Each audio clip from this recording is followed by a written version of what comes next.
أعوذ بالله من الشيطان الرجيم. بسم الله الرحمن الرحيم. ياسين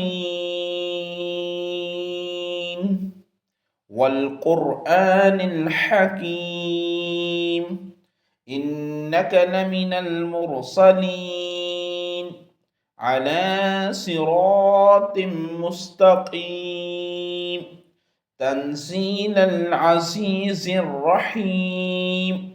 لتنذر قوما ما أنذر آباؤهم فهم غافلون لقد حق القول على أكثرهم فهم لا يؤمنون إنا جعلنا في أعناقهم أغلالا فهي إلى الأذقان فهم مقمحون وجعلنا من بين أيديهم سدا ومن خلفهم سدا فأغشيناهم فهم لا يبصرون وسواء عليهم أأنذرتهم أم لم تنذرهم لا يؤمنون إنما تنذر من اتبع الذكر وخشي الرحمن بالغيب فبشره بمغفرة وأجر كريم إنا نحن نحيي الموتى ونكتب ما قدموا وآثارهم وكل شيء أحصيناه في إمام مبين واضرب لهم مثلا أصحاب القرية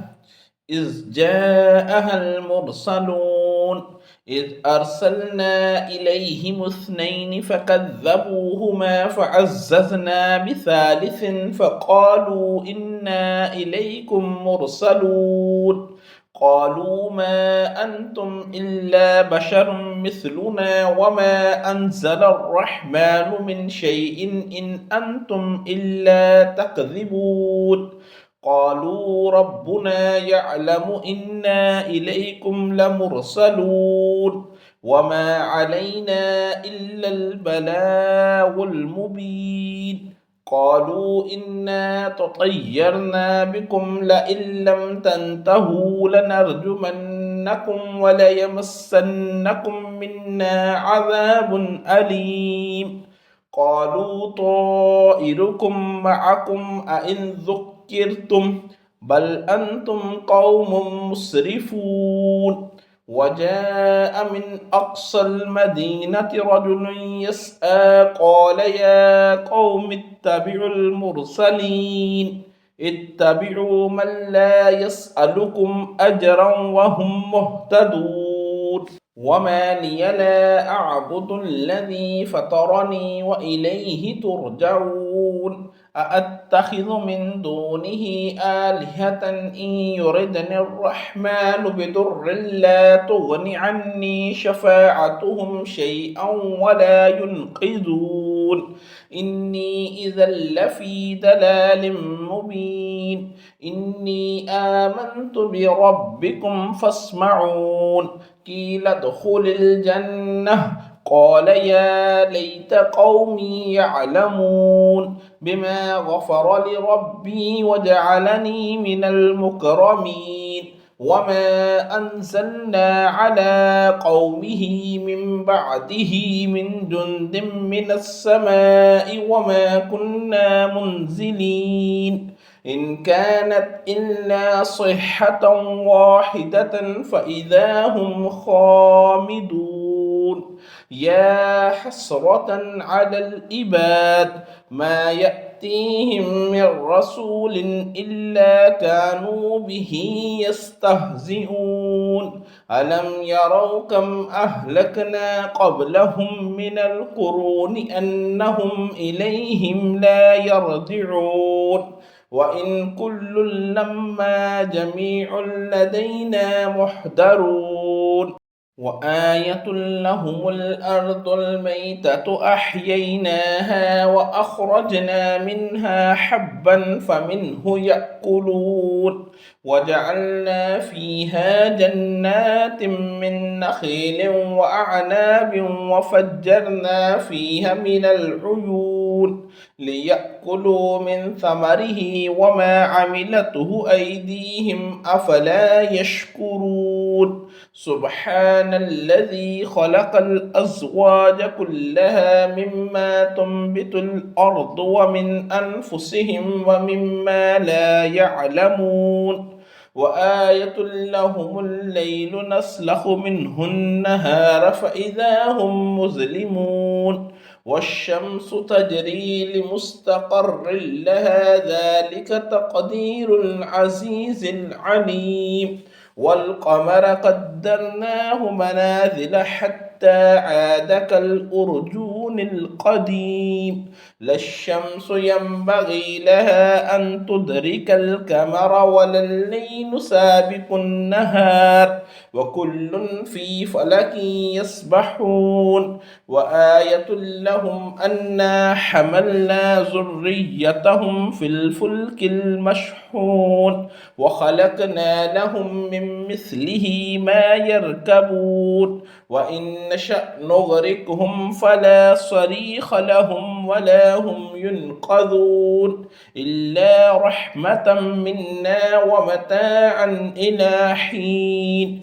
وإذا قيل لهم اتقوا ما بين أيديكم وما خلفكم لعلكم ترحمون وما تأتيهم من آية من آيات ربهم إلا كانوا عنها معرضين وإذا قيل لهم أنفقوا مما رزقكم الله قال الذين كفروا للذين آمنوا أنطعم من لو يشاء الله أطعمه إن أنتم إلا في ضلال مبين ويقولون متى هذا الوعد إن كنتم صادقين ما ينظرون إلا صيحة واحدة تأخذهم وهم يخصمون فلا يستطيعون توصية ولا إلى أهلهم يرجعون ونفخ في الصور فإذا هم من الأجداث إلى ربهم ينسلون قالوا يا ويلنا من بعثنا من مرقدنا هذا ما وعد الرحمن وصدق المرسلون إن كانت إلا صيحة واحدة فإذا هم جميع لدينا محضرون فاليوم لا تظلم نفس شيئا ولا تجزون إلا ما كنتم تعملون إن أصحاب الجنة اليوم في شغل فاكهون هم وأزواجهم في ظلال على الأرائك متكئون لهم فيها فاكهة ولهم ما يدعون سلام قولا من رب رحيم وامتازوا اليوم أيها المجرمون ألم أهد إليكم يا بني آدم ألا تعبدوا الشيطان إنه لكم عدو مبين وأن اعبدوني هذا صراط مستقيم ولقد أضل منكم جبلا كثيرا أفلم تكونوا تعقلون هذه جهنم التي كنتم توعدون اصلوها اليوم بما كنتم تكفرون اليوم نختم على أفواههم وتكلمنا أيديهم وتشهد أرجلهم بما كانوا يكسبون ولو نشاء لطمسنا على أعينهم فاستبقوا الصراط فأنى يبصرون ولو نشاء لمسخناهم على مكانتهم فما استطاعوا مضيا ولا يرجعون ومن نعمره ننكسه في الخلق أفلا يعقلون وما علمناه الشعر وما ينبغي له إن هو إلا ذكر وقرآن مبين لينذر من كان حيا ويحق القول على الكافرين أولم يروا أنا خلقنا لهم مما عملت أيدينا أنعاما فهم لها مالكون وذللناها لهم فمنها ركوبهم ومنها يأكلون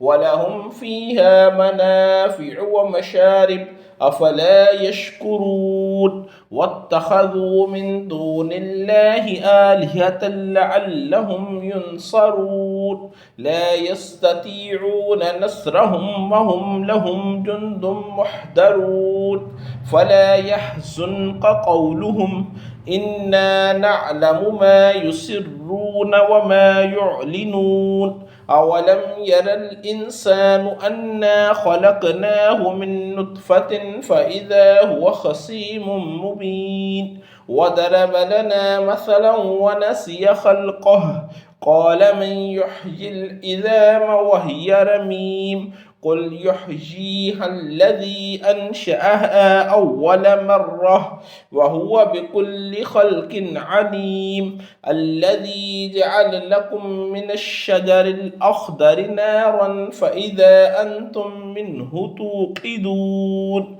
أوليس الذي خلق السماوات والأرض بقادر على أن يخلق مثلهم بلى وهو الخلاق العليم إنما أمره إذا أراد شيئا أن يقول له كن فيكون فسبحان الذي بيده ملكوت كل شيء وإليه ترجعون ياسين والقرآن الحكيم إنك لمن المرسلين على صراط مستقيم تنزيل العزيز الرحيم لتنذر قوما ما أنذر آباؤهم فهم غافلون لقد حق القول على أكثرهم فهم لا يؤمنون إنا جعلنا في أعناقهم أغلالا فهي إلى الأذقان فهم مقمحون وجعلنا من بين أيديهم سدا ومن خلفهم سدا فأغشيناهم فهم لا يبصرون وسواء عليهم أأنذرتهم أم لم تنذرهم لا يؤمنون إنما تنذر من اتبع الذكر وخشي الرحمن بالغيب فبشره بمغفرة وأجر كريم إنا نحن نحيي الموتى ونكتب ما قدموا وآثارهم وكل شيء أحصيناه في إمام مبين واضرب لهم مثلا أصحاب القرية إذ جاءها المرسلون إذ أرسلنا إليهم اثنين فكذبوهما فعززنا بثالث فقالوا إنا إليكم مرسلون قالوا ما أنتم إلا بشر مثلنا وما أنزل الرحمن من شيء إن أنتم إلا تكذبون قالوا ربنا يعلم إنا إليكم لمرسلون وما علينا إلا البلاغ المبين قالوا إنا تطيرنا بكم لئن لم تنتهوا لنرجمنكم وليمسنكم منا عذاب أليم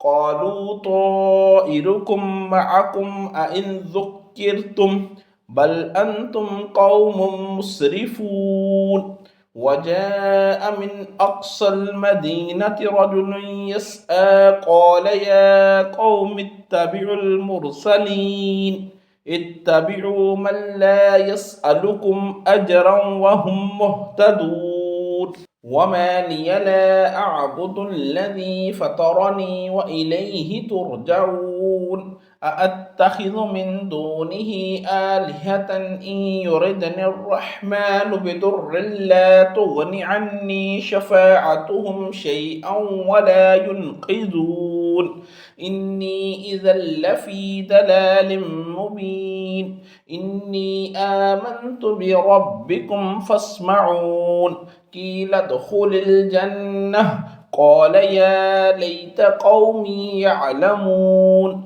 بما غفر لربي وجعلني من المكرمين وما أنزلنا على قومه من بعده من جند من السماء وما كنا منزلين إن كانت إلا صيحة واحدة فإذا هم خامدون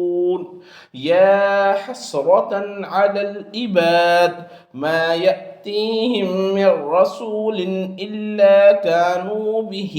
يستهزئون ألم يروا كم أهلكنا قبلهم من القرون أنهم إليهم لا يرجعون وإن كل لما جميع لدينا محضرون وآية لهم الأرض الميتة أحييناها وأخرجنا منها حبا فمنه يأكلون وجعلنا فيها جنات من نخيل وأعناب وفجرنا فيها من العيون ليأكلوا من ثمره وما عملته أيديهم أفلا يشكرون سبحان الذي خلق الأزواج كلها مما تنبت الأرض ومن أنفسهم ومما لا يعلمون وآية لهم الليل نسلخ منه النهار فإذا هم مظلمون والشمس تجري لمستقر لها ذلك تقدير العزيز العليم والقمر قدرناه منازل حتى عاد كالأرجون القديم لا الشمس ينبغي لها أن تدرك القمر ولا الليل سابق النهار وكل في فلك يسبحون وآية لهم أنا حملنا ذريتهم في الفلك المشحون وخلقنا لهم من مثله ما يركبون وإن نشأ نغرقهم فلا صريخ لهم ولا هم ينقذون إلا رحمة منا ومتاعا إلى حين وإذا قيل لهم اتقوا ما بين أيديكم وما خلفكم لعلكم ترحمون وما تأتيهم من آية من آيات ربهم إلا كانوا عنها معرضين وإذا قيل لهم أنفقوا مما رزقكم الله قال الذين كفروا للذين آمنوا أنطعم من لو يشاء الله أطعمه إن أنتم إلا في ضلال مبين ويقولون متى هذا الوعد إن كنتم صادقين ما ينظرون إلا صيحة واحدة تأخذهم وهم يخصمون فلا يستطيعون توصية ولا إلى أهلهم يرجعون ونفخ في الصور فإذا هم من الأجداث إلى ربهم ينسلون قالوا يا ويلنا من بعثنا من مرقدنا هذا ما وعد الرحمن وصدق المرسلون إن كانت إلا صيحة واحدة فإذا هم جميع لدينا محضرون فاليوم لا تظلم نفس شيئا ولا تجزون إلا ما كنتم تعملون إن أصحاب الجنة اليوم في شغل فاكهون هم وأزواجهم في ظلال على الأرائك متكئون لهم فيها فاكهة ولهم ما يدعون سلام قولا من رب رحيم وامتازوا اليوم أيها المجرمون ألم أهد إليكم يا بني آدم ألا تعبدوا الشيطان إنه لكم عدو مبين وأن اعبدوني هذا صراط مستقيم ولقد أضل منكم جبلا كثيرا أفلم تكونوا تعقلون هذه جهنم التي كنتم توعدون اصلوها اليوم بما كنتم تكفرون اليوم نختم على أفواههم وتكلمنا أيديهم وتشهد أرجلهم بما كانوا يكسبون ولو نشاء لطمسنا على أعينهم فاستبقوا الصراط فأنى يبصرون ولو نشاء لمسخناهم على مكانتهم فما استطاعوا مضيا ولا يرجعون ومن نعمره ننكسه في الخلق أفلا يعقلون وما علمناه الشعر وما ينبغي له إن هو إلا ذكر وقرآن مبين لينذر من كان حيا ويحق القول على الكافرين أولم يروا أنا خلقنا لهم مما عملت أيدينا أنعاما فهم لها مالكون وذللناها لهم فمنها ركوبهم ومنها يأكلون ولهم فيها منافع ومشارب أفلا يشكرون واتخذوا من دون الله آلهة لعلهم ينصرون لا يستطيعون نصرهم وهم لهم جند محضرون فلا يحزنك قولهم إنا نعلم ما يسرون وما يعلنون أولم ير الإنسان أنا خلقناه من نطفة فإذا هو خصيم مبين وضرب لنا مثلا ونسي خلقه قال من يحيي العظام وهي رميم قل يحييها الذي أنشأها أول مرة وهو بكل خلق عليم الذي جعل لكم من الشجر الأخضر نارا فإذا أنتم منه توقدون أوليس الذي خلق السماوات والأرض بقادر على أن يخلق مثلهم بلى وهو الخلاق العليم إنما أمره إذا أراد شيئا أن يقول له كن فيكون فسبحان الذي بيده ملكوت كل شيء وإليه ترجعون ياسين والقرآن الحكيم إنك لمن المرسلين على صراط مستقيم تنزيل العزيز الرحيم لتنذر قوما ما أنذر آباؤهم فهم غافلون لقد حق القول على أكثرهم فهم لا يؤمنون إنا جعلنا في أعناقهم أغلالا فهي إلى الأذقان فهم مقمحون وجعلنا من بين أيديهم سدا ومن خلفهم سدا فأغشيناهم فهم لا يبصرون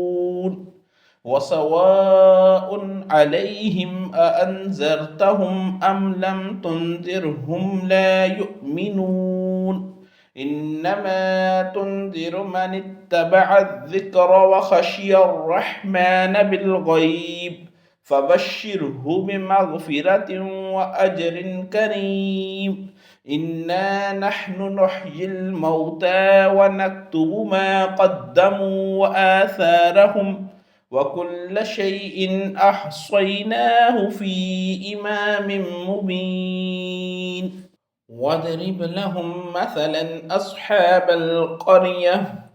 إذ جاءها المرسلون إذ أرسلنا إليهم اثنين فكذبوهما فعززنا بثالث فقالوا إنا إليكم مرسلون قالوا ما أنتم إلا بشر مثلنا وما أنزل الرحمن من شيء إن أنتم إلا تكذبون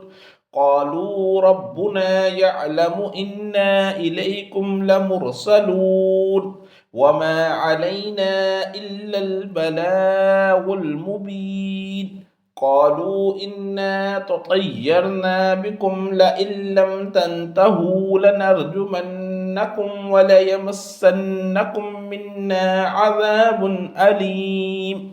قالوا طائركم معكم أئن ذكرتم بل أنتم قوم مسرفون وجاء من أقصى المدينة رجل يسعى قال يا قوم اتبعوا المرسلين اتبعوا من لا يسألكم أجرا وهم مهتدون وما لي لا أعبد الذي فطرني وإليه ترجعون أأتخذ من دونه آلهة إن يردني الرحمن بضر لا تغن عني شفاعتهم شيئا ولا ينقذون إني إذا لفي دلال مبين إني آمنت بربكم فاسمعون قيل ادخل الجنة قال يا ليت قومي يعلمون بما غفر لربي وجعلني من المكرمين وما أنزلنا على قومه من بعده من جند من السماء وما كنا منزلين إن كانت إلا صيحة واحدة فإذا هم خامدون يا حسرة على العباد ما يأتيهم من رسول إلا كانوا به يستهزئون ألم يروا كم أهلكنا قبلهم من القرون أنهم إليهم لا يرجعون وإن كل لما جميع لدينا محضرون وآية لهم الأرض الميتة أحييناها وأخرجنا منها حبا فمنه يأكلون وجعلنا فيها جنات من نخيل وأعناب وفجرنا فيها من العيون ليأكلوا من ثمره وما عملته أيديهم أفلا يشكرون سبحان الذي خلق الأزواج كلها مما تنبت الأرض ومن أنفسهم ومما لا يعلمون وآية لهم الليل نسلخ منه النهار فإذا هم مظلمون والشمس تجري لمستقر لها ذلك تقدير العزيز العليم والقمر قدرناه منازل حتى عاد كالأرجون القديم لا الشمس ينبغي لها أن تدرك القمر ولا الليل سابق النهار وكل في فلك يسبحون وآية لهم أنا حملنا ذريتهم في الفلك المشحون وخلقنا لهم من مثله ما يركبون وإن نشأ نغرقهم فلا صريخ لهم ولا هم ينقذون إلا رحمة منا ومتاعا إلى حين وإذا قيل لهم اتقوا ما بين أيديكم وما خلفكم لعلكم ترحمون وما تأتيهم من آية من آيات ربهم إلا كانوا عنها معرضين وإذا قيل لهم أنفقوا مما رزقكم الله قال الذين كفروا للذين آمنوا أنطعم من لو يشاء الله أطعمه إن أنتم إلا في ضلال مبين ويقولون متى هذا الوعد إن كنتم صادقين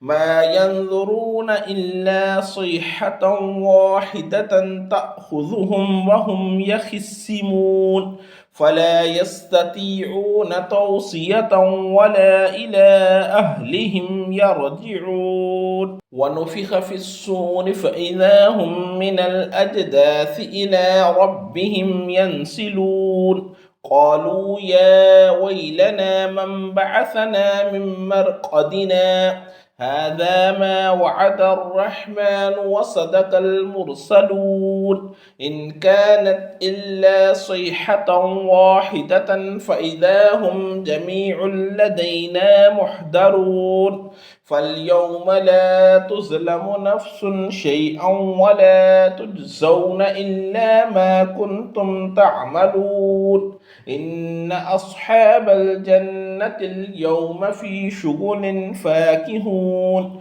هم وأزواجهم في ظلال على الأرائك متكئون لهم فيها فاكهة ولهم ما يدعون سلام قولا من رب رحيم وامتازوا اليوم أيها المجرمون ألم أهد إليكم يا بني آدم ألا تعبدوا الشيطان إنه لكم عدو مبين وأن اعبدوني هذا صراط مستقيم ولقد أضل منكم جبلا كثيرا أفلم تكونوا تعقلون هذه جهنم التي كنتم توعدون اصلوها اليوم بما كنتم تكفرون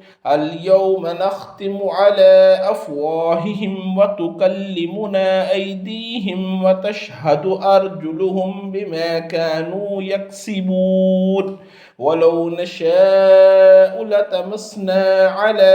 أعينهم فاستبقوا الصراط فأنى يبصرون ولو نشاء لمسخناهم على مكانتهم فما استطاعوا مضيا ولا يرجعون ومن نعمره ننكسه في الخلق أفلا يعقلون وما علمناه الشعر وما ينبغي له إن هو إلا ذكر وقرآن مبين لينذر من كان حيا ويحق القول على الكافرين أولم يروا أنا خلقنا لهم مما عملت أيدينا أنعاما فهم لها مالكون وذللناها لهم فمنها ركوبهم ومنها يأكلون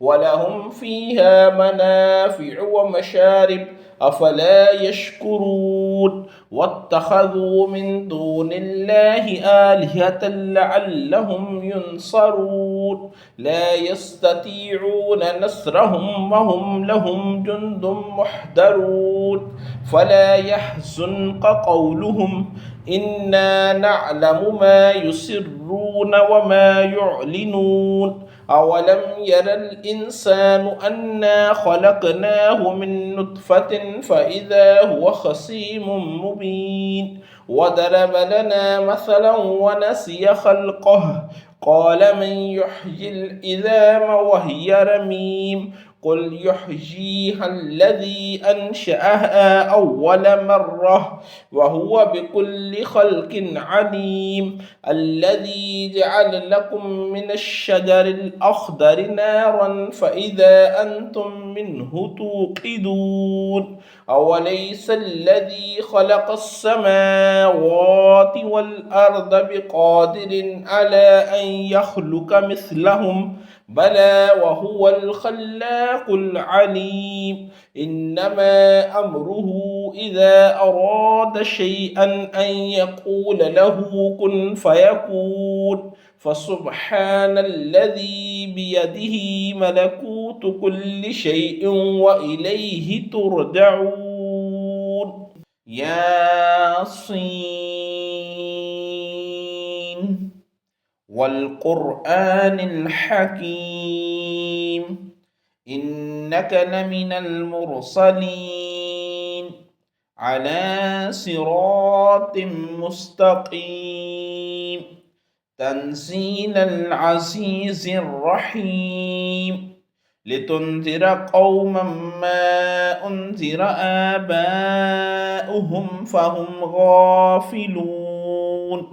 لقد حق القول على أكثرهم فهم لا يؤمنون إنا جعلنا في أعناقهم أغلالا فهي إلى الأذقان فهم مقمحون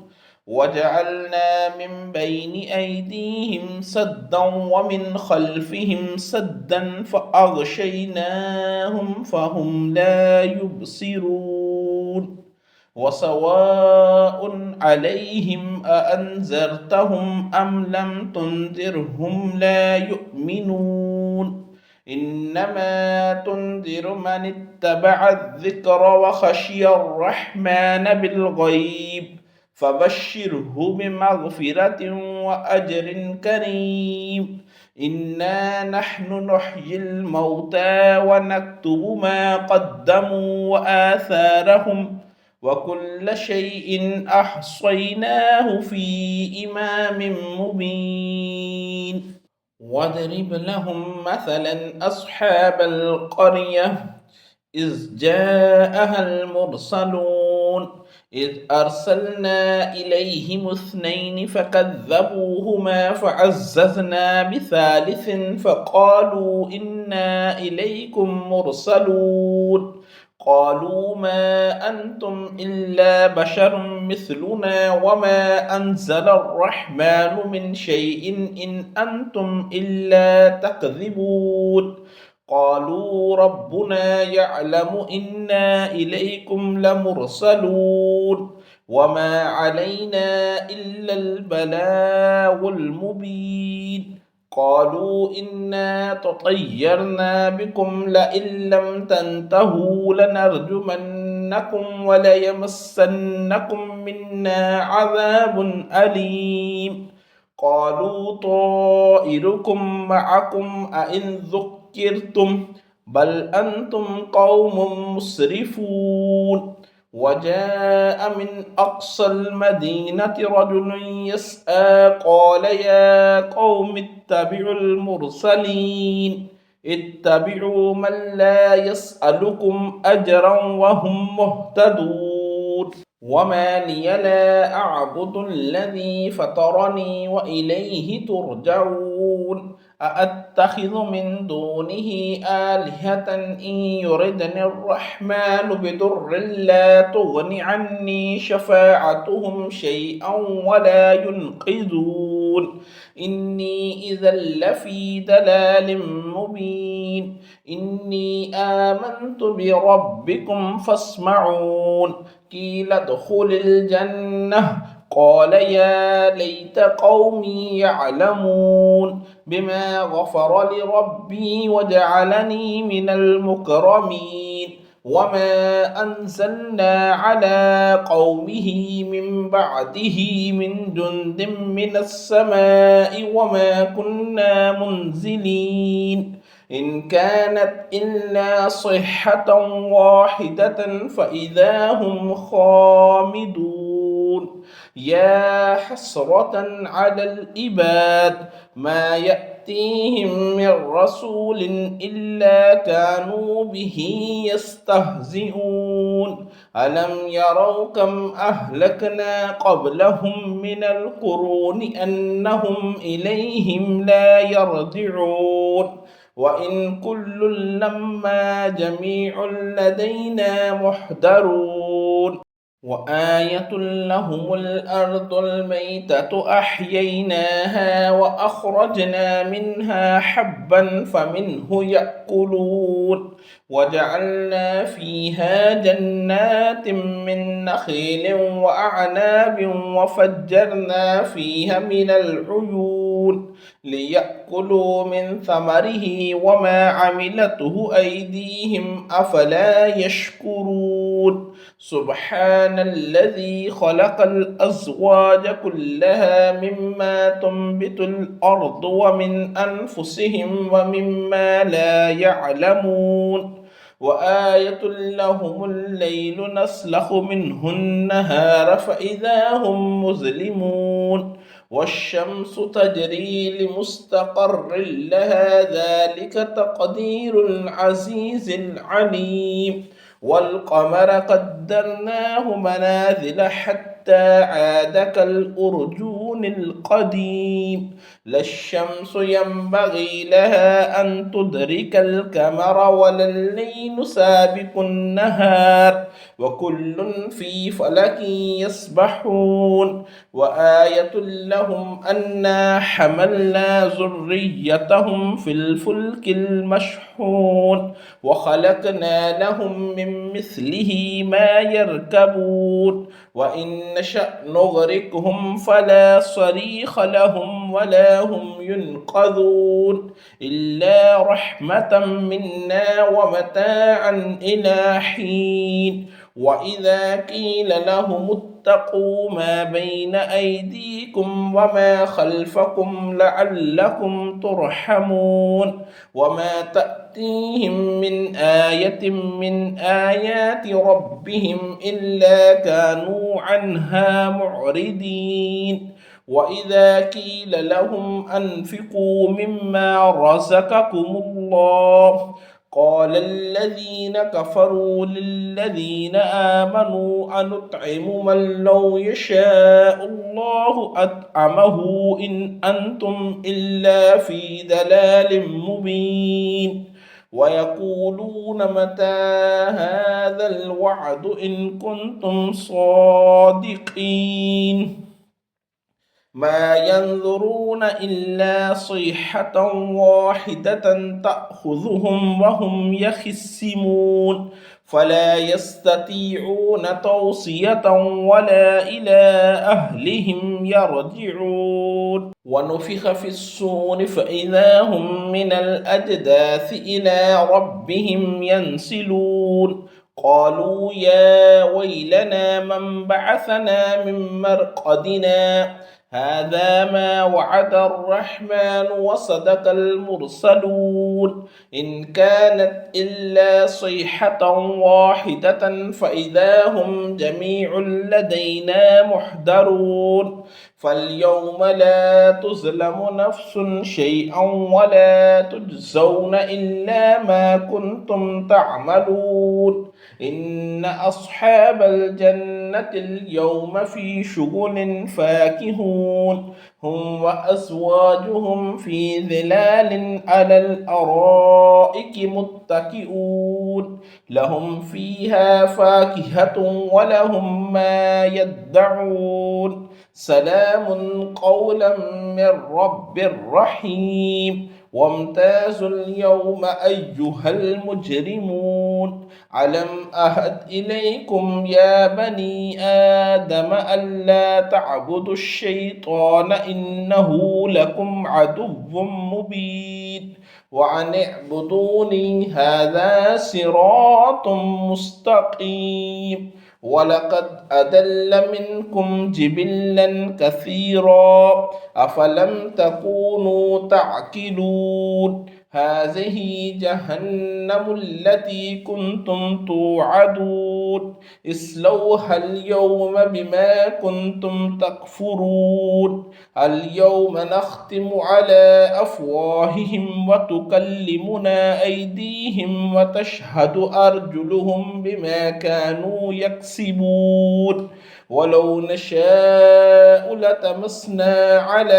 أعينهم فاستبقوا الصراط فأنى يبصرون ولو نشاء لمسخناهم على مكانتهم فما استطاعوا مضيا ولا يرجعون ومن نعمره ننكسه في الخلق أفلا يعقلون وما علمناه الشعر وما ينبغي له إن هو إلا ذكر وقرآن مبين لينذر من كان حيا ويحق القول على الكافرين أولم يروا أنا خلقنا لهم مما عملت أيدينا أنعاما فهم لها مالكون وذللناها لهم فمنها ركوبهم ومنها يأكلون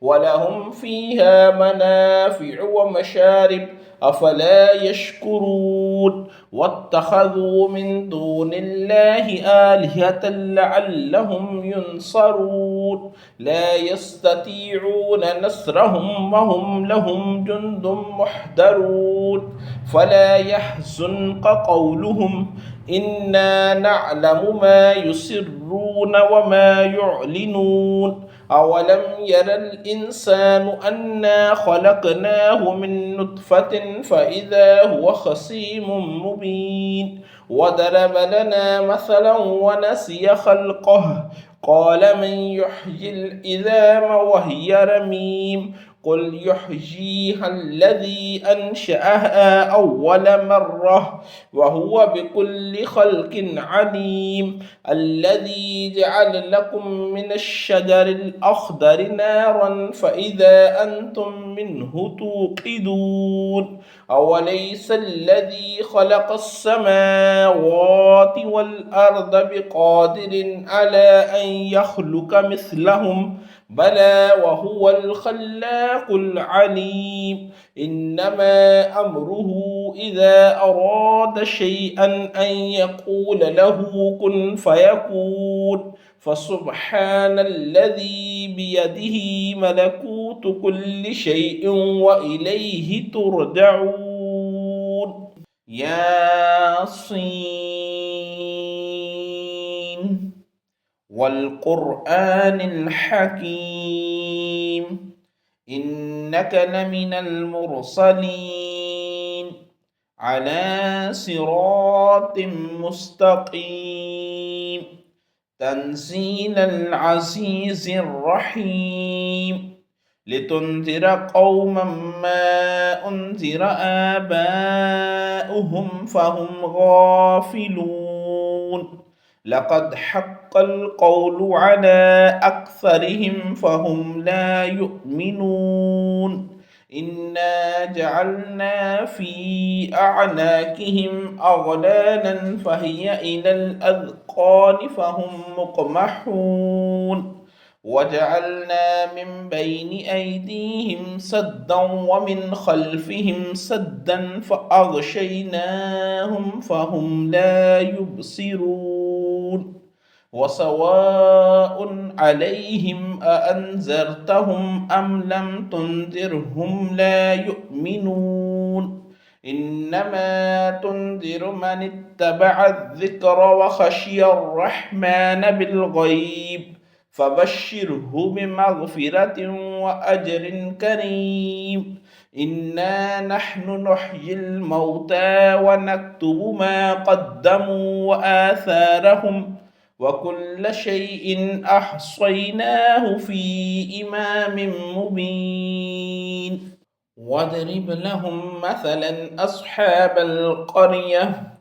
إذ جاءها المرسلون إذ أرسلنا إليهم اثنين فكذبوهما فعززنا بثالث فقالوا إنا إليكم مرسلون قالوا ما أنتم إلا بشر مثلنا وما أنزل الرحمن من شيء إن أنتم إلا تكذبون قالوا ربنا يعلم إنا إليكم لمرسلون وما علينا إلا البلاغ المبين قالوا إنا تطيرنا بكم لئن لم تنتهوا لنرجمنكم وليمسنكم منا عذاب أليم قالوا طائركم معكم أئن ذكرتم بل أنتم قوم مسرفون وجاء من أقصى المدينة رجل يسعى قال يا قوم اتبعوا المرسلين اتبعوا من لا يسألكم أجرا وهم مهتدون وما لي لا أعبد الذي فطرني وإليه ترجعون أأتخذ من دونه آلهة إن يردني الرحمن بضر لا تغن عني شفاعتهم شيئا ولا ينقذون إني إذا لفي دلال مبين إني آمنت بربكم فاسمعون قيل ادخل الجنة قال يا ليت قومي يعلمون بما غفر لربي وجعلني من المكرمين وما أنزلنا على قومه من بعده من جند من السماء وما كنا منزلين إن كانت إلا صيحة واحدة فإذا هم خامدون يا حسرة على العباد ما يأتيهم من رسول إلا كانوا به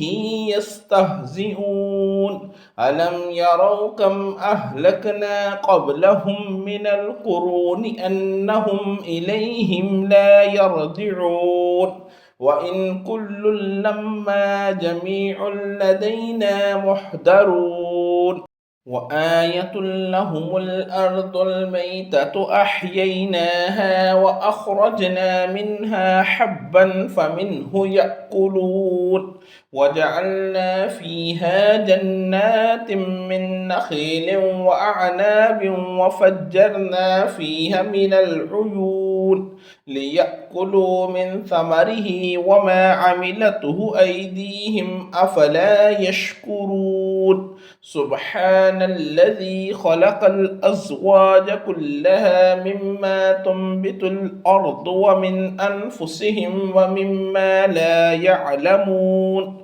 وآية لهم الليل نسلخ منه النهار فإذا هم مظلمون والشمس تجري لمستقر لها ذلك تقدير العزيز العليم والقمر قدرناه منازل حتى عاد كالأرجون القديم لا الشمس ينبغي لها أن تدرك القمر ولا الليل سابق النهار وكل في فلك يسبحون وآية لهم أنا حملنا ذريتهم في الفلك المشحون وخلقنا لهم من مثله ما يركبون وإن نشأ نغرقهم فلا صريخ لهم ولا هم ينقذون إلا رحمة منا ومتاعا إلى حين وإذا قيل لهم اتقوا ما بين أيديكم وما خلفكم لعلكم ترحمون وما تأتيهم من آية من آيات ربهم إلا كانوا عنها معرضين وإذا قيل لهم أنفقوا مما رزقكم الله قال الذين كفروا للذين آمنوا أنطعم من لو يشاء الله أطعمه إن أنتم إلا في ضلال مبين ويقولون متى هذا الوعد إن كنتم صادقين ما ينظرون إلا صيحة واحدة تأخذهم وهم يخصمون فلا يستطيعون توصية ولا إلى أهلهم يرجعون ونفخ في الصور فإذا هم من الأجداث إلى ربهم ينسلون قالوا يا ويلنا من بعثنا من مرقدنا هذا ما وعد الرحمن وصدق المرسلون إن كانت إلا صيحة واحدة فإذا هم جميع لدينا محضرون فاليوم لا تظلم نفس شيئا ولا تجزون إلا ما كنتم تعملون إن أصحاب الجنة اليوم في شغل فاكهون هم وأزواجهم في ظلال على الأرائك متكئون لهم فيها فاكهة ولهم ما يدعون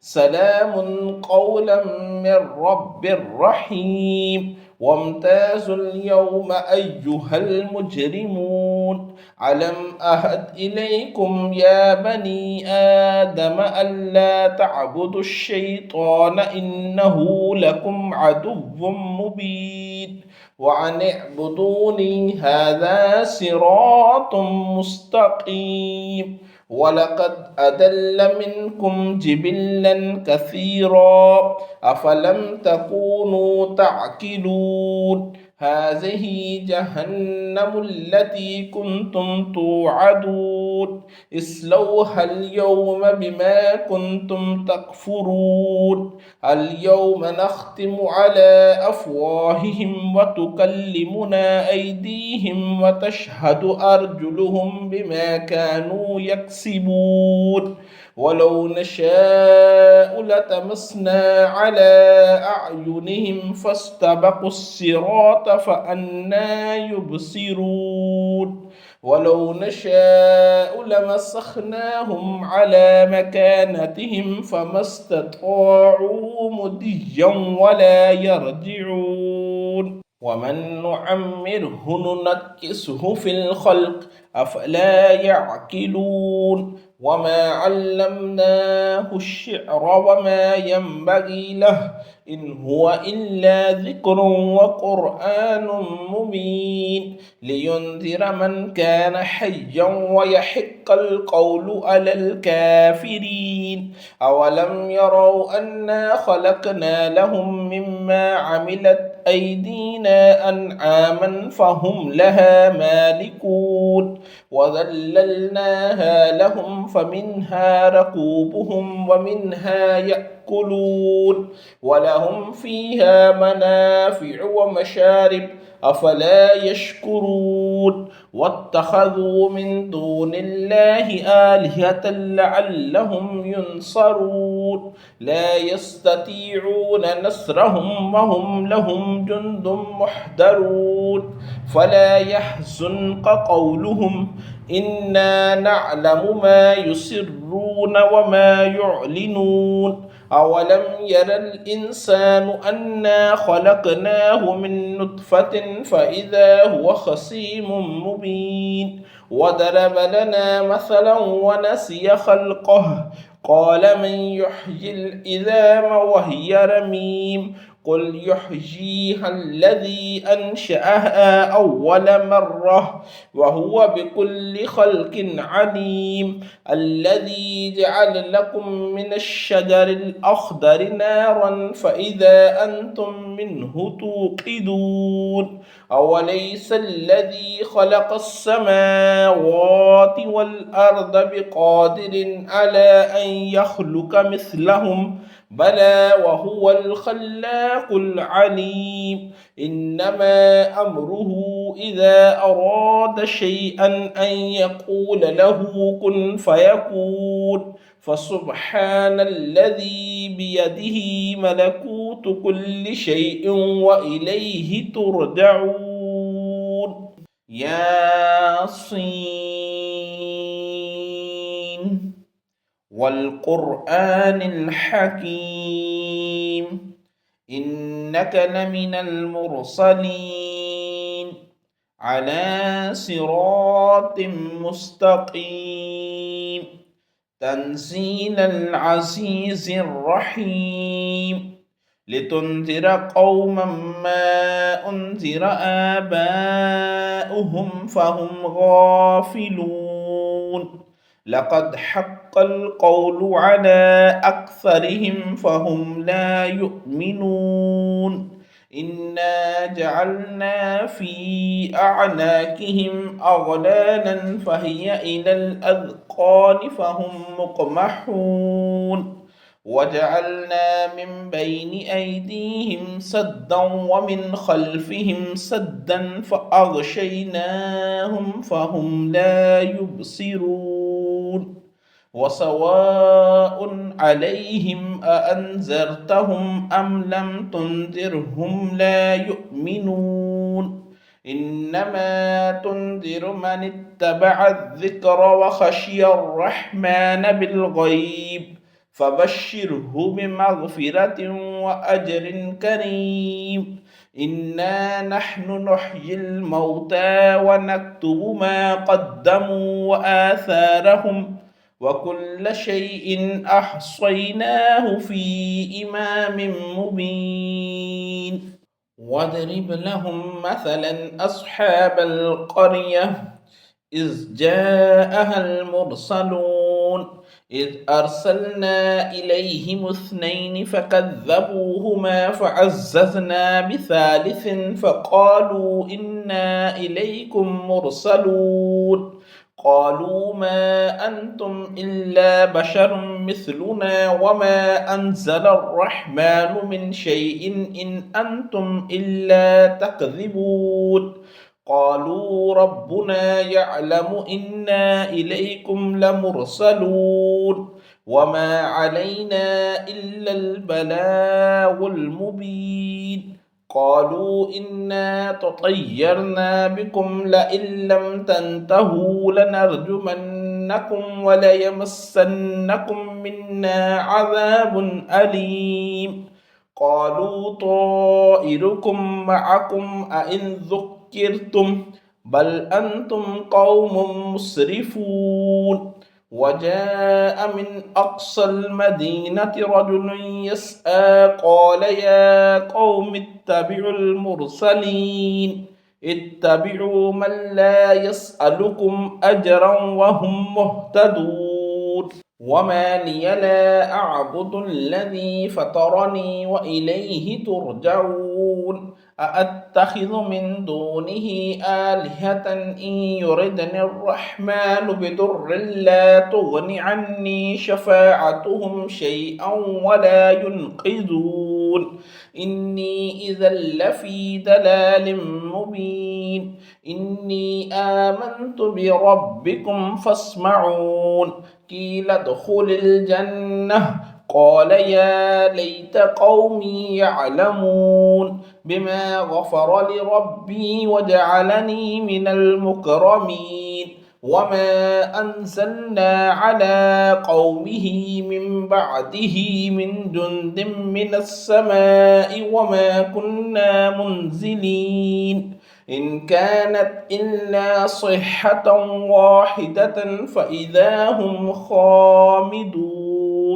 يا حسرة على العباد ما يأتيهم من رسول إلا كانوا به يستهزئون ألم يروا كم أهلكنا قبلهم من القرون أنهم إليهم لا يرجعون وإن كل لما جميع لدينا محضرون وآية لهم الأرض الميتة أحييناها وأخرجنا منها حبا فمنه يأكلون وجعلنا فيها جنات من نخيل وأعناب وفجرنا فيها من العيون ليأكلوا من ثمره وما عملته أيديهم أفلا يشكرون سبحان الذي خلق الأزواج كلها مما تنبت الأرض ومن أنفسهم ومما لا يعلمون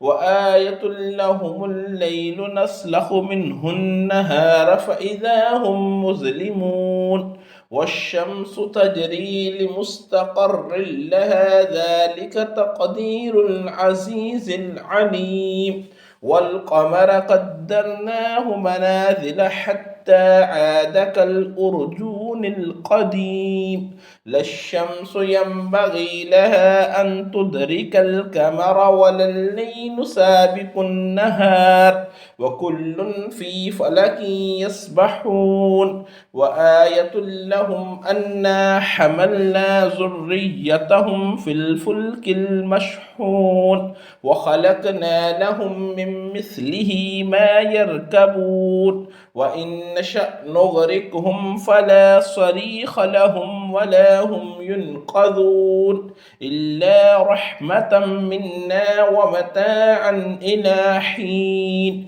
وإذا قيل لهم اتقوا ما بين أيديكم وما خلفكم لعلكم ترحمون وما تأتيهم من آية من آيات ربهم إلا كانوا عنها معرضين وإذا قيل لهم أنفقوا مما رزقكم الله قال الذين كفروا للذين آمنوا أنطعم من لو يشاء الله أطعمه إن أنتم إلا في ضلال مبين ويقولون متى هذا الوعد إن كنتم صادقين ما ينظرون إلا صيحة واحدة تأخذهم وهم يخصمون فلا يستطيعون توصية ولا إلى أهلهم يرجعون ونفخ في الصور فإذا هم من الأجداث إلى ربهم ينسلون قالوا يا ويلنا من بعثنا من مرقدنا هذا ما وعد الرحمن وصدق المرسلون إن كانت إلا صيحة واحدة فإذا هم جميع لدينا محضرون فاليوم لا تظلم نفس شيئا ولا تجزون إلا ما كنتم تعملون إن أصحاب الجنة اليوم في شغل فاكهون هم وأزواجهم في ظلال على الأرائك متكئون لهم فيها فاكهة ولهم ما يدعون سلام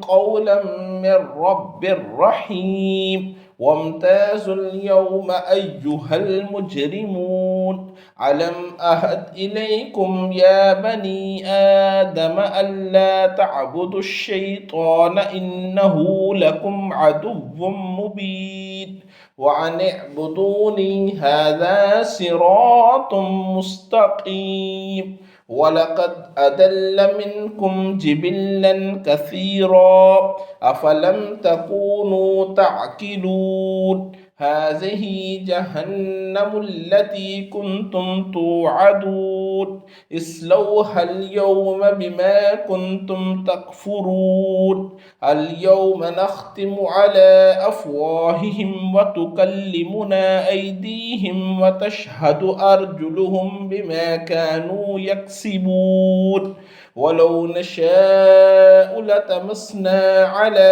أعينهم فاستبقوا الصراط فأنى يبصرون ولو نشاء لمسخناهم على مكانتهم فما استطاعوا مضيا ولا يرجعون ومن نعمره ننكسه في الخلق أفلا يعقلون وما علمناه الشعر وما ينبغي له إن هو إلا ذكر وقرآن مبين لينذر من كان حيا ويحق القول على الكافرين أولم يروا أنا خلقنا لهم مما عملت أيدينا أنعاما فهم لها مالكون وذللناها لهم فمنها ركوبهم ومنها يأكلون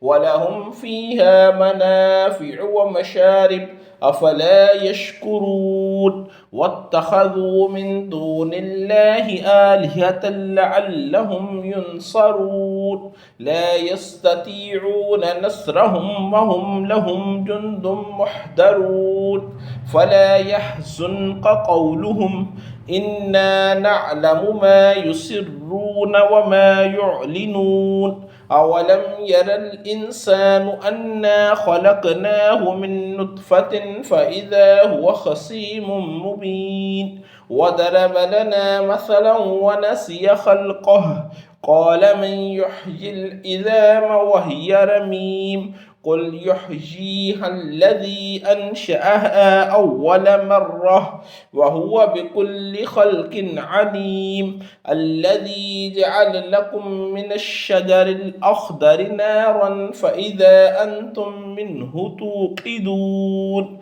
أوليس الذي خلق السماوات والأرض بقادر على أن يخلق مثلهم بلى وهو الخلاق العليم إنما أمره إذا أراد شيئا أن يقول له كن فيكون فسبحان الذي بيده ملكوت كل شيء وإليه ترجعون ياسين والقرآن الحكيم إنك لمن المرسلين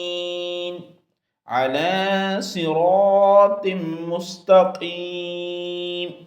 تنزيل العزيز الرحيم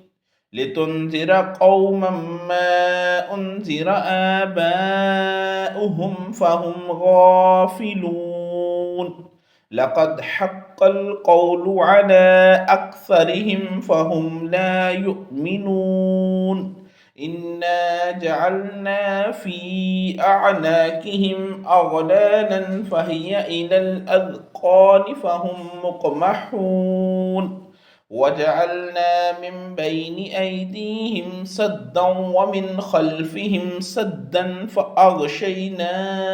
فهم لا يبصرون وسواء عليهم أأنذرتهم أم لم تنذرهم لا يؤمنون إنما تنذر من اتبع الذكر وخشي الرحمن بالغيب فبشره بمغفرة وأجر كريم إنا نحن نحيي الموتى ونكتب ما قدموا وآثارهم وكل شيء أحصيناه في إمام مبين واضرب لهم مثلا أصحاب القرية إذ جاءها المرسلون إذ أرسلنا إليهم اثنين فكذبوهما فعززنا بثالث فقالوا إنا إليكم مرسلون قالوا ما أنتم إلا بشر مثلنا وما أنزل الرحمن من شيء إن أنتم إلا تكذبون قالوا ربنا يعلم إنا إليكم لمرسلون وما علينا إلا البلاغ المبين قالوا إنا تطيرنا بكم لئن لم تنتهوا لنرجمنكم وليمسنكم منا عذاب أليم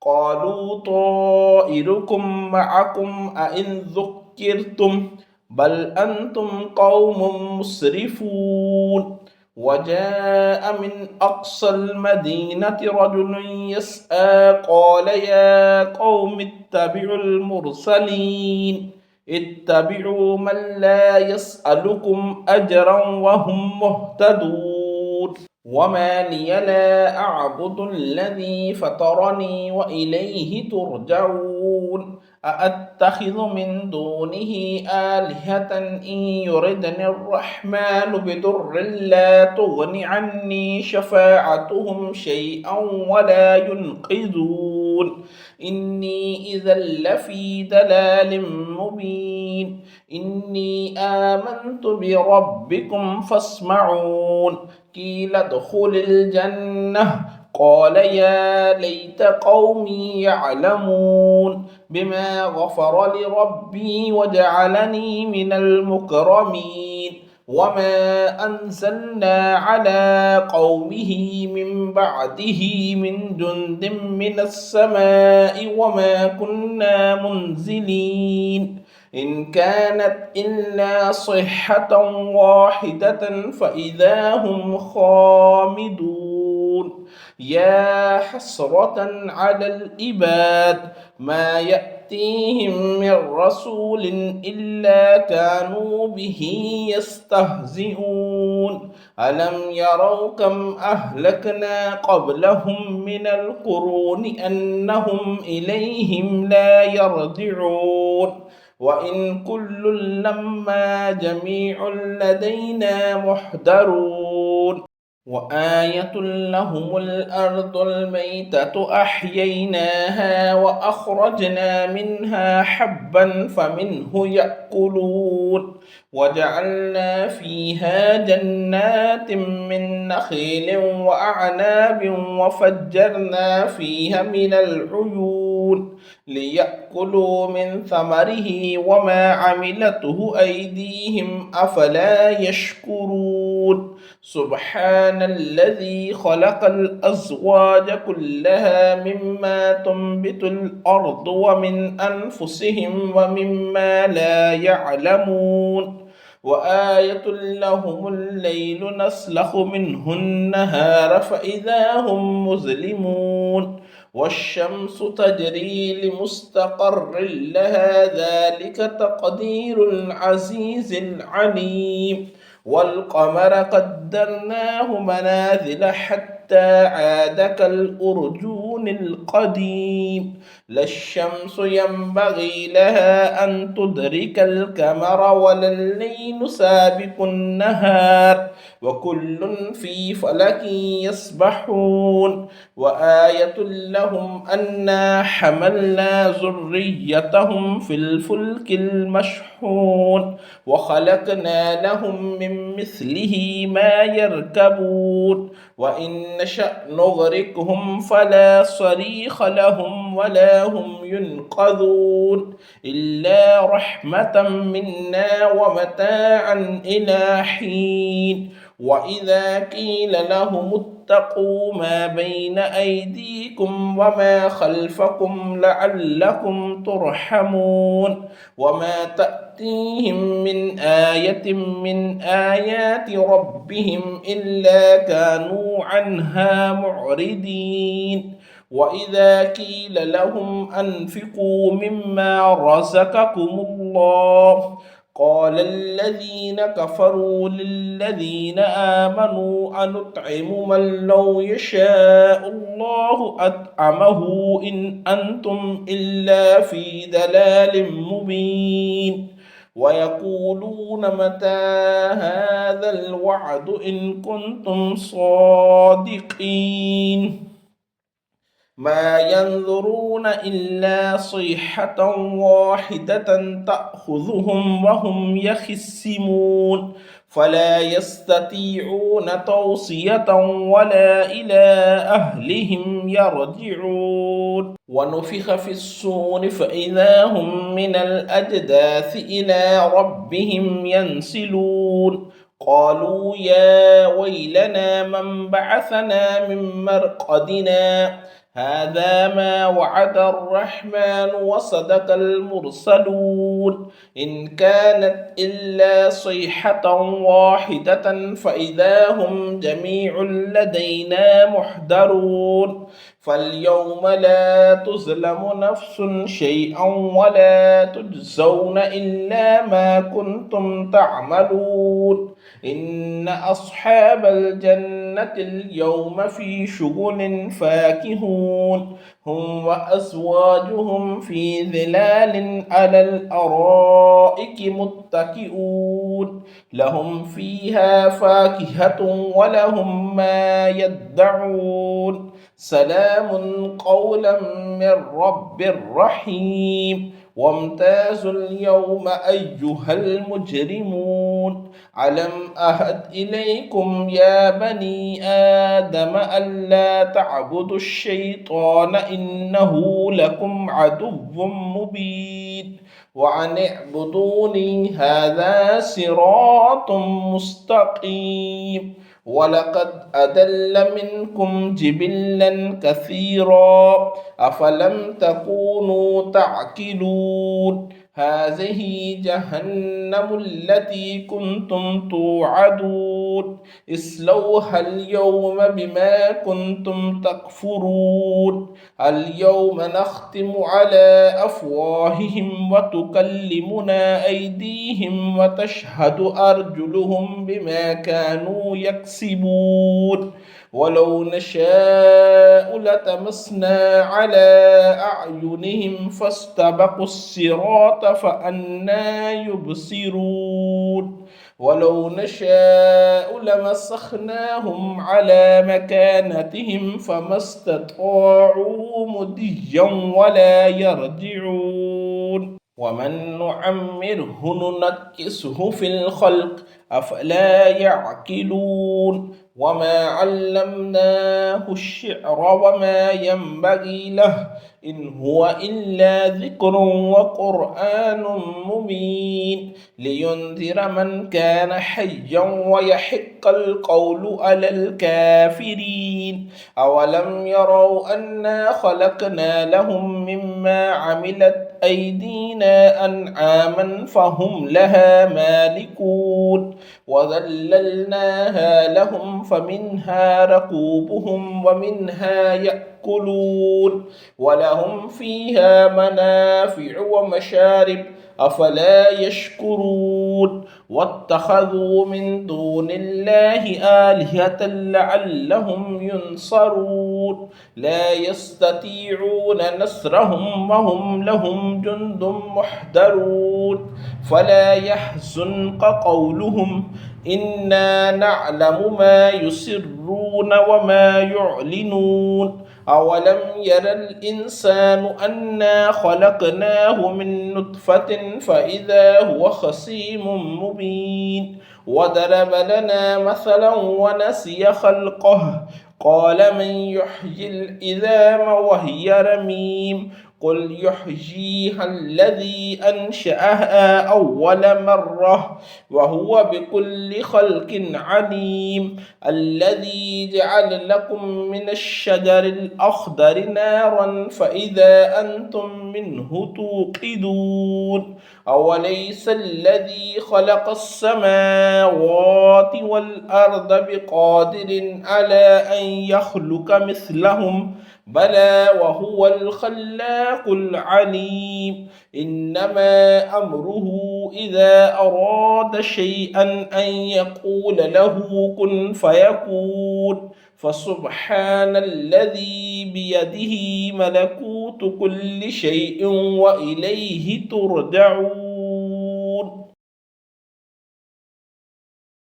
اللهم صل على محمد وعلى آل محمد كما صليت على إبراهيم وعلى آل إبراهيم إنك حميد مجيد. اللهم بارك على محمد وعلى آل محمد كما باركت على إبراهيم وعلى آل إبراهيم إنك حميد مجيد. اللهم صل على محمد وعلى آل محمد كما صليت على إبراهيم وعلى آل إبراهيم إنك حميد مجيد. اللهم بارك على محمد وعلى آل محمد كما باركت على إبراهيم وعلى آل إبراهيم إنك حميد مجيد. اللهم صل على محمد وعلى آل محمد كما صليت على إبراهيم وعلى آل إبراهيم إنك حميد مجيد. اللهم بارك على محمد وعلى آل محمد كما باركت على إبراهيم وعلى آل إبراهيم إنك حميد مجيد. اللهم صل على محمد وعلى آل محمد كما صليت على إبراهيم وعلى آل إبراهيم إنك حميد مجيد. اللهم بارك على محمد وعلى آل محمد كما باركت على إبراهيم وعلى آل إبراهيم إنك حميد مجيد. اللهم صل على محمد وعلى آل محمد كما صليت على إبراهيم وعلى آل إبراهيم إنك حميد مجيد. اللهم بارك على محمد وعلى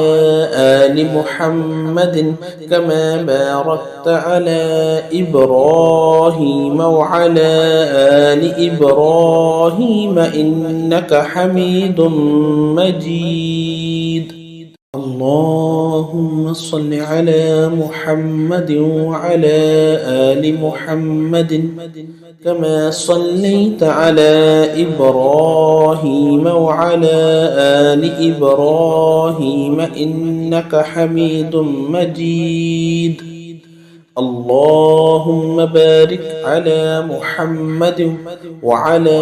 آل محمد كما باركت على إبراهيم وعلى آل إبراهيم إنك حميد مجيد. اللهم صل على محمد وعلى آل محمد كما صليت على إبراهيم وعلى آل إبراهيم إنك حميد مجيد. اللهم بارك على محمد وعلى آل محمد كما باركت على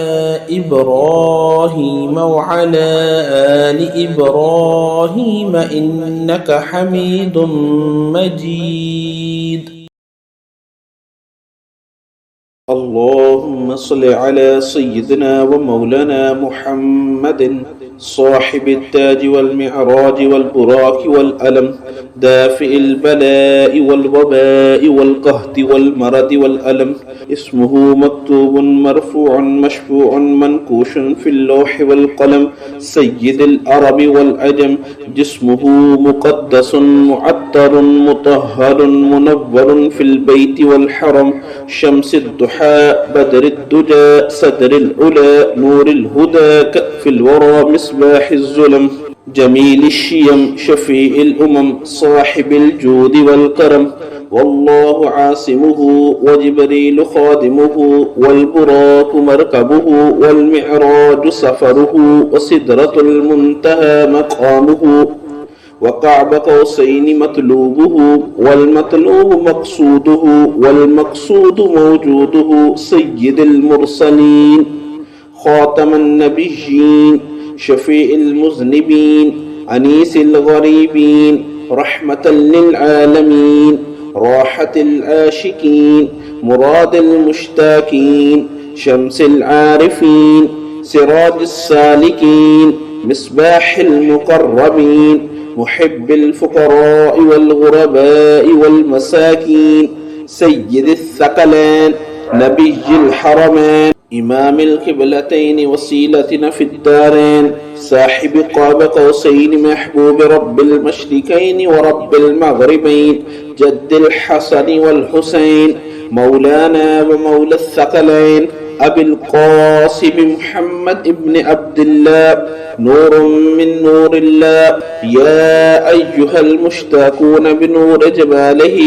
بلغ العلا بكماله كشف الدجى بجماله حسنت جميع خصاله. صلوا عليه وآله وأصحابه وسلموا تسليما كثيرا كثيرا. اللهم صل على سيدنا ومولانا محمد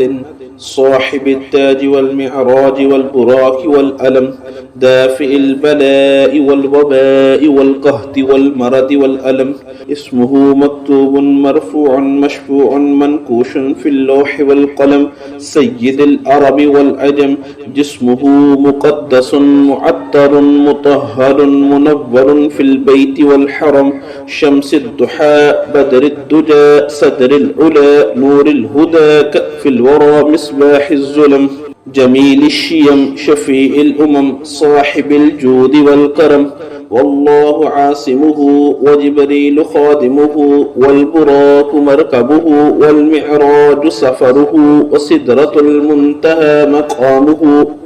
وقعب قوسين مطلوبه والمطلوب مقصوده والمقصود موجوده. سيد المرسلين خاتم النبيين شفيع المذنبين أنيس الغريبين رحمة للعالمين راحة العاشقين مراد المشتاقين شمس العارفين سراج السالكين مصباح المقربين محب الفقراء والغرباء والمساكين. سيد الثقلين نبي الحرمين إمام القبلتين وسيلتنا في الدارين صاحب قاب قوسين محبوب رب المشركين ورب المغربين جد الحسن والحسين مولانا ومولى الثقلين أبي القاسم محمد ابن عبد الله نور من نور الله يا أيها المشتاقون بنور جماله بلغ العلا بكماله كشف الدجى بجماله حسنت جميع خصاله صلوا عليه وآله وأصحابه وسلموا تسليما كثيرا كثيرا اللهم صل على سيدنا ومولانا محمد صاحب التاج والمعراج والبراك والألم دافئ البلاء والوباء والقهد والمرض والألم اسمه مكتوب مرفوع مشفوع منكوش في اللوح والقلم سيد العرب والعجم جسمه مقدس معطر مطهر منور في البيت والحرم شمس الضحى بدر الدجى صدر العلا نور الهدى كأف الورى مصباح الظلم جميل الشيم شفيع الأمم صاحب الجود والكرم والله عاصمه وجبريل خادمه والبراق مركبه والمعراج سفره وسدرة المنتهى مقامه وقعب قوسين مطلوبه والمطلوب مقصوده والمقصود موجوده سيد المرسلين خاتم النبيين شفيع المذنبين أنيس الغريبين رحمة للعالمين راحة العاشقين مراد المشتاقين شمس العارفين سراج السالكين مصباح المقربين محب الفقراء والغرباء والمساكين سيد الثقلين نبي الحرمين إمام القبلتين وسيلتنا في الدارين صاحب قاب قوسين محبوب رب المشركين ورب المغربين جد الحسن والحسين مولانا ومولى الثقلين أبي القاسم محمد ابن عبد الله نور من نور الله يا أيها المشتاقون بنور جماله بلغ العلا بكماله كشف الدجى بجماله حسنت جميع خصاله صلوا عليه وآله وأصحابه وسلموا تسليما كثيرا كثيرا اللهم صل على سيدنا ومولانا محمد صاحب التاج والمعراج والبراك والألم دافئ البلاء والوباء والقهد والمرض والألم اسمه مكتوب مرفوع مشفوع منكوش في اللوح والقلم سيد العرب والعجم جسمه مقدس معطر مطهر منور في البيت والحرم شمس الضحى بدر الدجى صدر العلا نور الهدى كأف الورى مصباح الظلم جميل الشيم شفيع الأمم صاحب الجود والكرم والله عاصمه وجبريل خادمه والبراق مركبه والمعراج سفره وسدرة المنتهى مقامه وقعب قوسين مطلوبه والمطلوب مقصوده والمقصود موجوده سيد المرسلين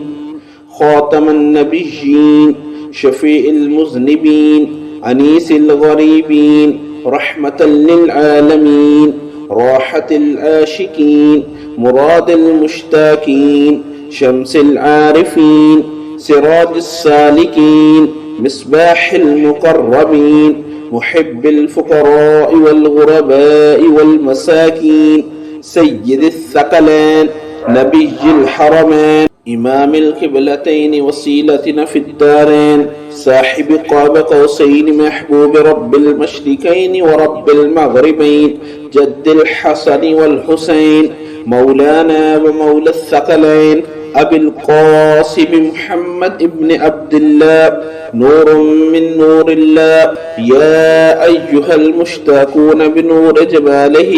بلغ العلا بكماله كشف الدجى بجماله حسنت جميع خصاله صلوا عليه وآله وأصحابه وسلموا تسليما كثيرا كثيرا اللهم صل على سيدنا ومولانا محمد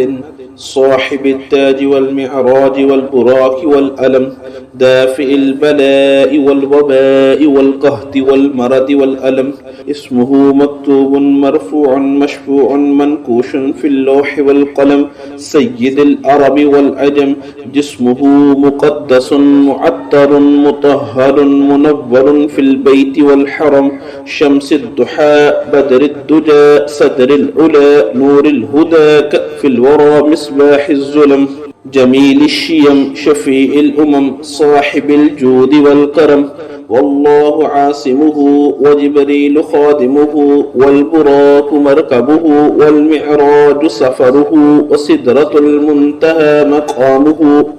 وقعب قوسين مطلوبه والمطلوب مقصوده والمقصود موجوده سيد المرسلين خاتم النبيين شفيع المذنبين أنيس الغريبين رحمة للعالمين راحة العاشقين مراد المشتاقين شمس العارفين سراج السالكين مصباح المقربين محب الفقراء والغرباء والمساكين سيد الثقلين نبي الحرمين إمام القبلتين وسيلتنا في الدارين صاحب قاب قوسين محبوب رب المشركين ورب المغربين جد الحسن والحسين مولانا ومولى الثقلين أبي القاسم محمد بن عبد الله نور من نور الله يا أيها المشتاقون بنور جماله بلغ العلا بكماله كشف الدجى بجماله حسنت جميع خصاله صلوا عليه وآله وأصحابه وسلموا تسليما كثيرا كثيرا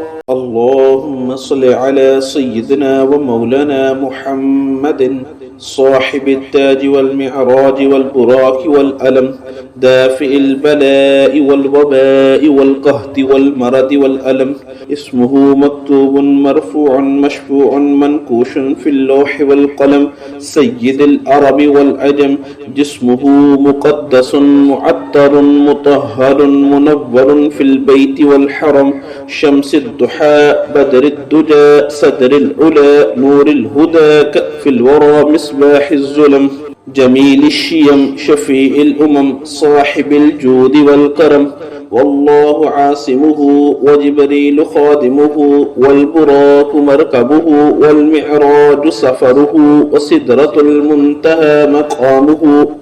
وقعب قوسين مطلوبه والمطلوب مقصوده والمقصود موجوده سيد المرسلين خاتم النبيين شفيع المذنبين أنيس الغريبين رحمة للعالمين راحة العاشقين مراد المشتاقين شمس العارفين سراج السالكين مصباح المقربين محب الفقراء والغرباء والمساكين سيد الثقلين نبي الحرمين إمام القبلتين وسيلتنا في الدارين صاحب قاب قوسين محبوب رب المشركين ورب المغربين جد الحسن والحسين مولانا ومولى الثقلين أبي القاسم محمد بن عبد الله نور من نور الله يا أيها المشتاقون بنور جماله بلغ العلا بكماله كشف الدجى بجماله حسنت جميع خصاله صلوا عليه وآله وأصحابه وسلموا تسليما كثيرا كثيرا اللهم صل على سيدنا ومولانا محمد صاحب التاج والمعراج والبراق والألم دافع البلاء والوباء والقهط والمرض والألم اسمه مكتوب مرفوع مشفوع منكوش في اللوح والقلم سيد العرب والعجم جسمه مقدس معطر مطهر منور في البيت والحرم شمس الضحى بدر الدجى صدر العلا نور الهدى كأف الورى مصباح الظلم جميل الشيم شفيع الأمم صاحب الجود والكرم والله عاصمه وجبريل خادمه والبراق مركبه والمعراج سفره وسدرة المنتهى مقامه وقعب قوسين مطلوبه والمطلوب مقصوده والمقصود موجوده سيد المرسلين خاتم النبيين شفيع المذنبين أنيس الغريبين رحمة للعالمين راحة العاشقين مراد المشتاقين شمس العارفين سراج السالكين مصباح المقربين محب الفقراء والغرباء والمساكين سيد الثقلين نبي الحرمين إمام القبلتين وسيلتنا في الدارين صاحب قاب قوسين محبوب رب المشركين ورب المغربين جد الحسن والحسين مولانا ومولى الثقلين أبي القاسم محمد ابن عبد الله نور من نور الله يا أيها المشتاقون بنور جماله بلغ العلا بكماله كشف الدجى بجماله حسنت جميع خصاله صلوا عليه وآله وأصحابه وسلموا تسليما كثيرا كثيرا. اللهم صل على سيدنا محمد وعلى آل سيدنا محمد صلاة تنجينا بها من جميع الأهوال والآفات وتقضي لنا بها جميع الحاجات وتطهرنا بها من جميع السيئات وترفعنا بها عندك أعلى الدرجات وتبلغنا بها أقصى الغايات من جميع الخيرات في الحياة وبعد الممات إنك مجيب الدعوات ورافع الدرجات ويا قاضي الحاجات ويا كافي المهمات ويا دافع البليات ويا حل المشكلات أغثني أغثني أغثني يا إلهي إنك على كل شيء قدير. اللهم صل على سيدنا محمد وعلى آل سيدنا محمد صلاة تنجينا بها من جميع الأهوال والآفات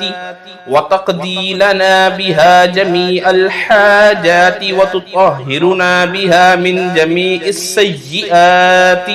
وترفعنا بها عندك أعلى الدرجات وتبلغنا بها أقصى الغايات من جميع الخيرات في الحياة وبعد الممات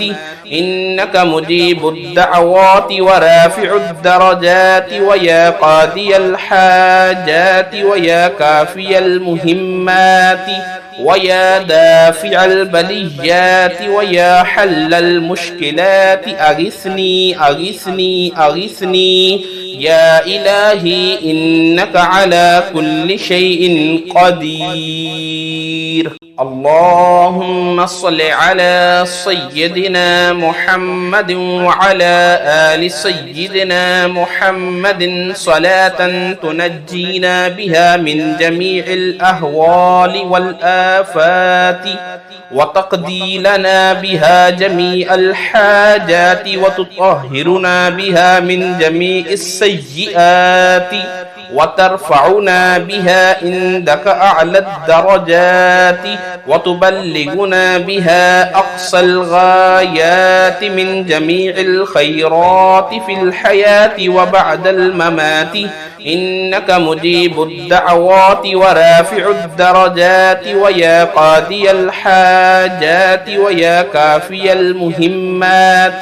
ويا دافع البليات ويا حل المشكلات أغثني أغثني أغثني يا إلهي إنك على كل شيء قدير. اللهم صل على سيدنا محمد وعلى آل سيدنا محمد صلاة تنجينا بها من جميع الأهوال والآفات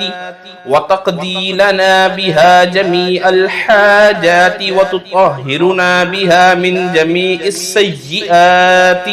وترفعنا بها عندك أعلى الدرجات وتبلغنا بها أقصى الغايات من جميع الخيرات في الحياة وبعد الممات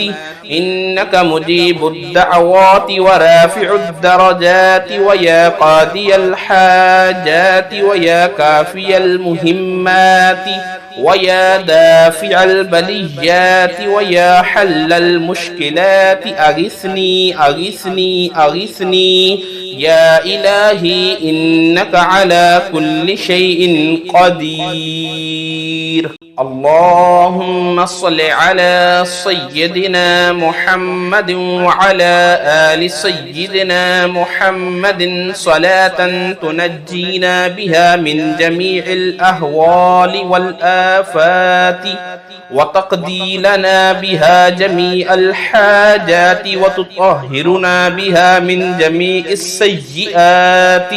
وترفعنا بها عندك أعلى الدرجات وتبلغنا بها أقصى الغايات من جميع الخيرات في الحياة وبعد الممات